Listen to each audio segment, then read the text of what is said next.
नमस्कार good morning. आज जुलाई 14 तारिख रविवार। आज दिन भरी अनेक बड़ गुरुत्वपूर्ण खबर गुड़िक आसीचे। राज्य में कटिब 50 लाख राशन कार्ड। यह सहित नुआ योजना आसीचे। यह सहित आज खोलिब श्रीमंदिर रत्न भंडार। तेबे आसंतु आज सकाळ आसीथिबा 25 टी बड़ खबर उपरे नजर पकाइबा। प्रथम खबर, आज खोलिब रत्न भंडार। दीर्घ दिनर प्रतीक्षार आज अंत घटिबाक जाउचे। आज खोलिब श्रीमंदिर रत्न भंडार। तेबे आज दिन गोटाए रे शुभ समय रही। तेणु दिन गोटाए रु 1:30 मध्य आज रत्न भंडार खोल। तेबे रत्न भंडार खोलिबाकू एसओपी को सरकार मंजूरी देइचंती। आज रत्न भंडार खोल। तेबे जदि चाबी रे ताला न खोले तेबे ताला भंगा जाई रत्न भंडार खोल। एथिपाई ताला भांगिबाकू स्वतंत्र टीम को डका जाइचे। अन्यपटे स्नेक हेल्पलाइन यह सहित मेडिकल टीम बाहर रहिबे। आवश्यक पड़िले सेमानकु भितर को जिबाकू पड़िबो। केउ माने रत्न भंडार भितर को जिबे ए नै एसओपी रे कुहा जाइचे। तदारख कमिटीर 2 जण सदस्य भितर को जिबे। सेहिपरि जिलापाल, ताला भांगिबा टीम, एएसआई टीम भंडार मेकअप, तौरकरण रत्न भंडार भितर को जिबे। यह सहित रत्न अलंकार रखिबाकू श्रीमंदिर भितर स्थान चिन्हट करा जाइछि बोली तदारख कमिटी अध्यक्ष जस्टिस विश्वनाथ रथ कहिसंती। परवर्ती खबर, आज संध्या 5टा पर्यंत आड़प दर्शन। सोमवार दिन महाप्रभुंकर बाहुड़ा यात्रा। यह पूर्व प्रस्तुति आरंभ करा जाइछि। तेबे आज संध्या 5टारू आड़प दर्शन बंद रहिबो। संध्या 5टा पर्यंत साधारण दर्शन होई परिबो। तेणु धार्य समय मध्य महाप्रभुंकर आड़प मंडप नवमी दर्शन करि परिबे लोके। बाहुड़ा यात्रा पाई 3 रथ को दक्षिण मोड़ करा जाइछि। तेबे सोमवार दिन बाहुड़ा यात्रा आड़प मंडपरु पहंडी होई रथारूढ़ हेबे श्रीजीउ। यहा परे बड़ देउळ अभिमुखे यात्रा करिवे। परवर्ती खबर आसुछि 2टी लघुचाप। बंगोपसागर रे आसीबाकू जाउछि 2टी बड़ लघुचाप। सूचना देइचंती पाणीपाग विशेषज्ञ। सूचना अनुसार जुलाई 15 तारिख सुधा पश्चिम बंगोपसागर रे प्रथम लघुचाप सृष्टि हेबो। एहार प्रभाव रे आज ठारो प्रबल वर्षार संभावना रहिছে। 15 और 16 तारिख रे वर्षार परिमाण वृद्धि पाइबो। तेबे एही लघुचाप प्रभाव रे उपकूल एवं अभ्यंतरण ओडिशा रे अधिकांश जिला गुड़िक वर्षा अधिक संभावना रहिছে।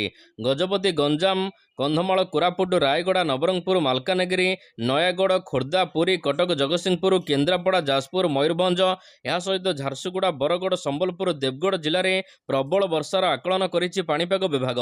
यह सहित 19 ରୁ 20 तारिख बेलू बंगोपसागर रे आउ एक लघुचाप सृष्टि हेबो। एही लघुचाप प्रभाव रे 20 ରୁ 22 तारिख मध्य उपकूल दक्षिण ओडिशा रे अधिक वर्षा हेबो। परवर्ती खबर, मुख्यमंत्री मोहन चरण माझी कड़ा निर्देश। नीलाद्रि विजय पर्यंत पुरी रे रहिबे 3 मंत्री।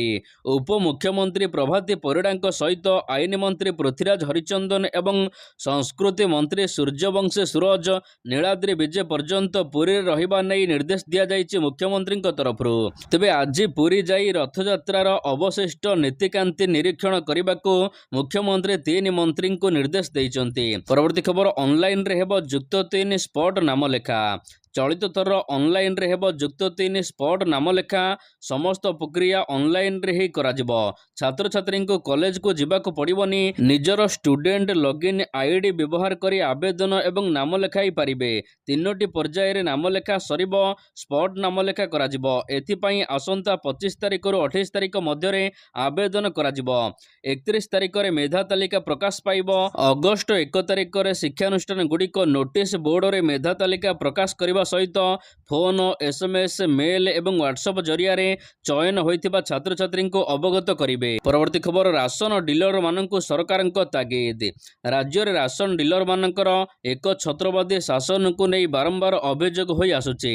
दीर्घ समय पर्यंत एही दायित्व तुलाउथिबारु साधारण जनता एवं खाउटी को असाधारण करुथिबा मध्य अभियोग हेउछि।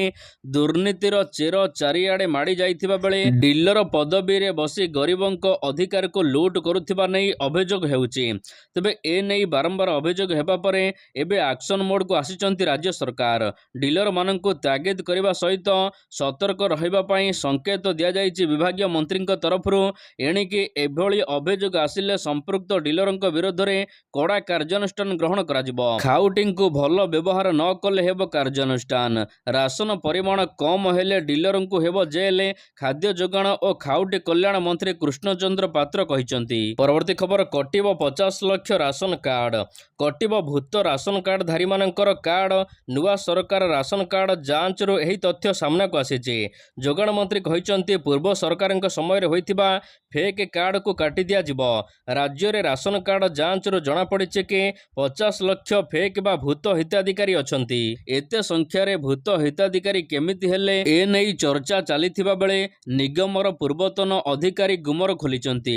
ଟଙ୍କା ନେଇ ଅଯୋଗ୍ୟ ହିତାଧିକାରୀଙ୍କୁ କାର୍ଡ ଯୋଗାଇ ଦିଆଯାଇଥିବା ନେଇ ଚାକିରି ସମୟରେ ଅନୁଭୂତିକୁ କହିଛନ୍ତି ଯୋଗାଣ ନିଗମର ପୂର୍ବତନ କର୍ମଚାରୀ ପ୍ରଭାକର ସାହୁ। ଅଯୋଗ୍ୟ ହିତାଧିକାରୀଙ୍କୁ କେବଳ କାର୍ଡ ଦିଆଯାଏ ନାହିଁ, ଡିଲରମାନେ ନିଜର ପକେଟ ଗରମ କରିବା ପାଇଁ ବହୁ ହିତାଧିକାରୀଙ୍କ ମୃତ୍ୟୁ ପରେ ବି ସେମାନଙ୍କ ନାଁ ଗଡ଼ାଉଛନ୍ତି। କିନ୍ତୁ ମୃତ ବ୍ୟକ୍ତିମାନଙ୍କ ନାଁରେ ଉଠାଯାଉଥିବା ଚାଉଳ କାହାକୁ ଦେଉନାହାନ୍ତି, ବରଂ ସେମାନେ ଖାଇ ଦେଉଛନ୍ତି। ସେହିପରି ଝିଅ ବାହାଘର ହୋଇଥିବା ପରେ ମଧ୍ୟ ତାଙ୍କ ନାଁକୁ କଟାଯାଇ ନାହିଁ, ସେମାନଙ୍କ ଚାଉଳ ମଧ୍ୟ ଡିଲର ଖାଉଛନ୍ତି। ପରବର୍ତ୍ତୀ ଖବର, ଖୁବ୍ ଶୀଘ୍ର ବଦଳିବ ମା ମଙ୍ଗଳା ମନ୍ଦିରଙ୍କ ରୂପରେଖ। କାକଟପୁର ମା ମଙ୍ଗଳା ମନ୍ଦିରର ଉନ୍ନତିକରଣ କରିବାକୁ 50 କୋଟି ଟଙ୍କା ଦିଆଯାଇଛି। ଖୁବ୍ ଶୀଘ୍ର ବଦଳିବ ମା ମଙ୍ଗଳା ମନ୍ଦିରଙ୍କ ରୂପରେଖ। ଉନ୍ନତିକରଣ ସହିତ ପର୍ଯ୍ୟଟକମାନଙ୍କ ମନଲୋଭ ପାଲଟିବ ମନ୍ଦିର। ଶ୍ରୀମନ୍ଦିର ଗର୍ଭଗୃହରୁ ପାଣି ଗଳୁଥିବା ସହିତ ଅନେକ ଅସୁବିଧା, ପୂଜା କାର୍ଯ୍ୟରେ ବାଧା ସୃଷ୍ଟି ହେଉଥିବା ନେଇ ଅଭିଯୋଗ ଆସୁଥିଲା। ତେବେ ପଦଯାତ୍ରାରେ ଯାଇ ମାଙ୍କ ମନ୍ଦିର ଉନ୍ନତିକରଣ ପାଇଁ 50 କୋଟି ଟଙ୍କା ବ୍ୟୟବରାଦ କରିଛନ୍ତି ଉପମୁଖ୍ୟମନ୍ତ୍ରୀ ପ୍ରଭାତୀ ପରିଡ଼ା।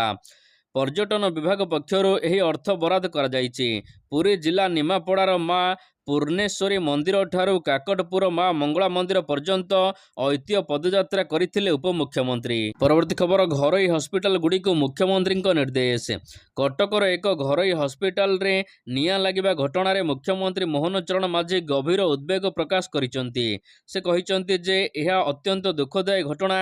ରୋଗୀମାନଙ୍କର ଜୀବନ ବଞ୍ଚାଉଥିବା ସଂସ୍ଥା ଏସବୁ ବିଷୟ ପ୍ରତି ଅଧିକ ସଚେତନ ହେବା ଆବଶ୍ୟକ। ଚିକିତ୍ସିତ ରୋଗୀମାନଙ୍କୁ ଯଥାଶୀଘ୍ର ଅନ୍ୟାନ୍ୟ ଚିକିତ୍ସାଳୟକୁ ନେଇ ସର୍ବୋତ୍ତମ ଚିକିତ୍ସା ମାଗଣାରେ ଯୋଗାଇ ଦେବା ସହିତ ସ୍ୱାସ୍ଥ୍ୟ ସଚିବ ଓ କଟକ ଜିଲ୍ଲାପାଳଙ୍କୁ ନିର୍ଦ୍ଦେଶ ଦିଆଯାଇଛି।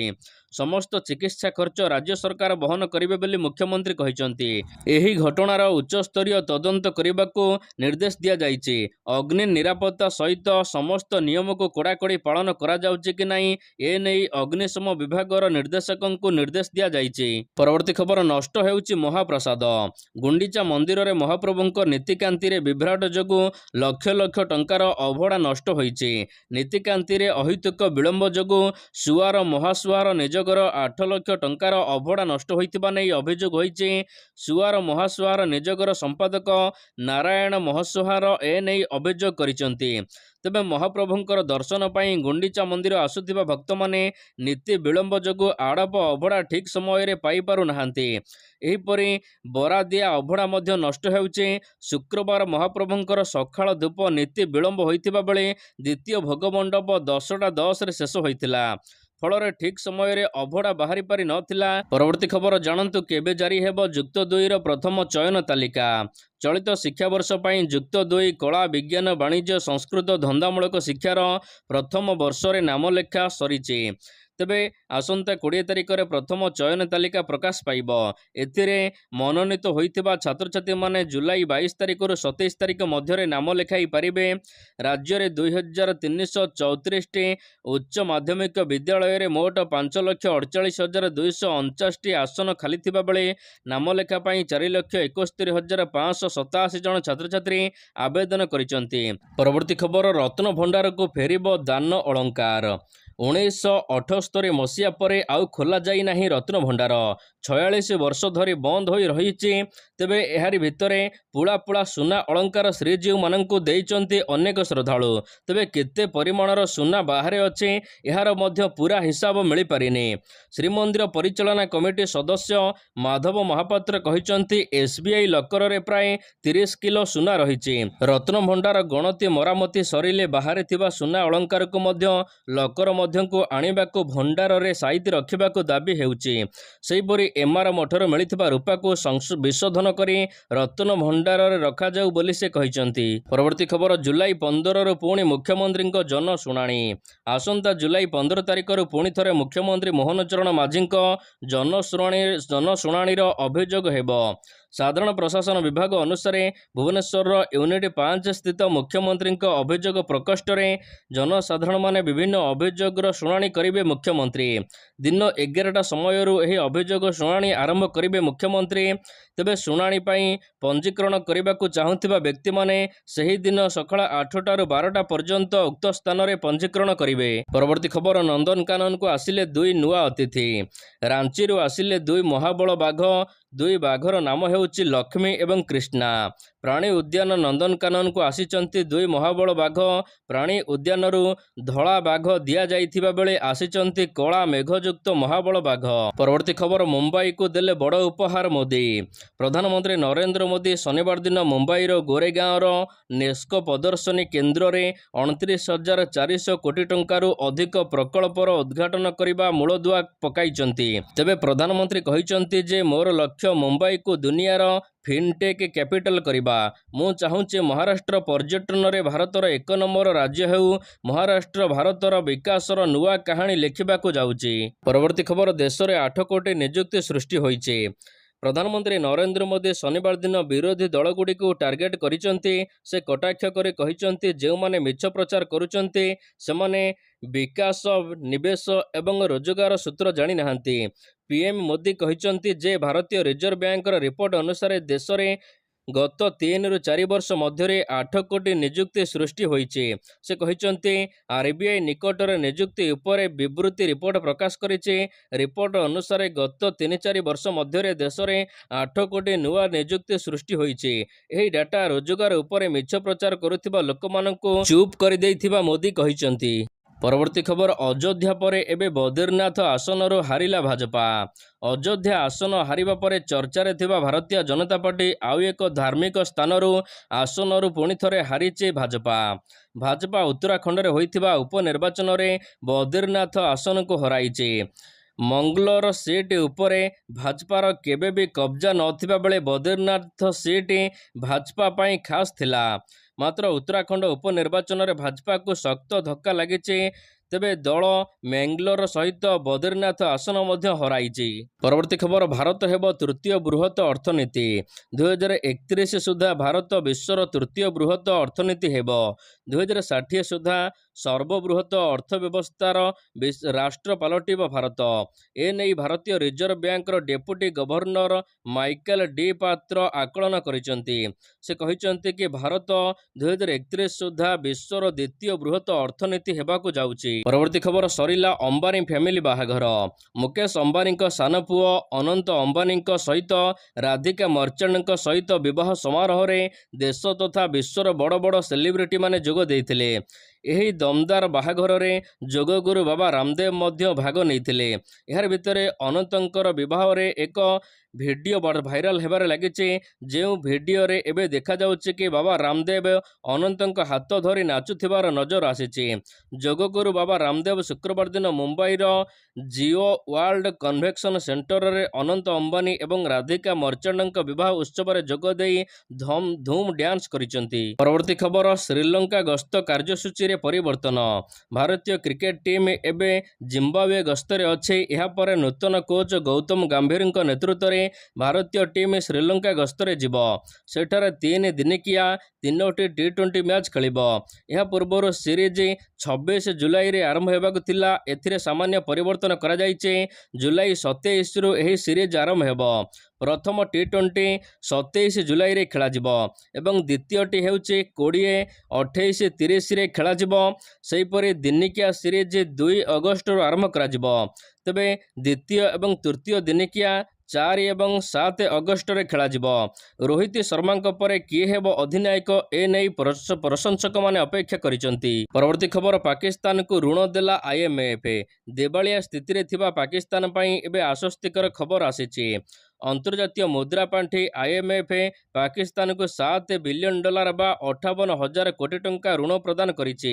ଏହି ଋଣ ପାଇଁ ପାକିସ୍ତାନ ମାସ ଧରି ଅନୁରୋଧ କରି ଚାଲିଥିଲା। କିଛି ସପ୍ତାହ ତଳେ IMFର ଉଚ୍ଚସ୍ତରୀୟ କମିଟି ପାକିସ୍ତାନ ଗସ୍ତ କରି ସରକାରଙ୍କ ପକ୍ଷରୁ ନିଆଯାଇଥିବା ପଦକ୍ଷେପର ସମୀକ୍ଷା କରିଥିଲେ। ଆଉ ଏବେ $7 ବିଲିୟନ ପାକିସ୍ତାନକୁ ଦିଆଯାଇଛି ଅନୁମୋଦନ। ପରବର୍ତ୍ତୀ ଖବର, ଅଧିନାୟକ ପଦରୁ ହଟିବେ ବାବର ଆଜମ। ବିଭିନ୍ନ ICC ଇଭେଣ୍ଟରେ ବାରମ୍ବାର ଫେଲ୍ ହେଉଛି ପାକିସ୍ତାନ। ଦିନିକିଆ ବିଶ୍ୱକପ୍ ପରେ ଟି20 ବିଶ୍ୱକପରେ ମଧ୍ୟ ପାକିସ୍ତାନର ଦୁର୍ବଳ ପ୍ରଦର୍ଶନ ଜାରି ରହିଛି, ଯାହାକୁ ନେଇ ପାକିସ୍ତାନ କ୍ରିକେଟ ବୋର୍ଡର ଅଧ୍ୟକ୍ଷ ମଧ୍ୟ ଅସନ୍ତୋଷ ଜାରି କରିଛନ୍ତି। ଏହାରି ଭିତରେ ପାକ୍ ଚୟନକର୍ତ୍ତା ସମିତିରୁ ଓହରିବା ପରେ ଏବେ ଅଧିନାୟକ ବାବର ଆଜମଙ୍କୁ ଦାୟିତ୍ୱରୁ ହଟାଇ ଦିଆଯାଇପାରେ ବୋଲି ଆଲୋଚନା ଚାଲିଛି।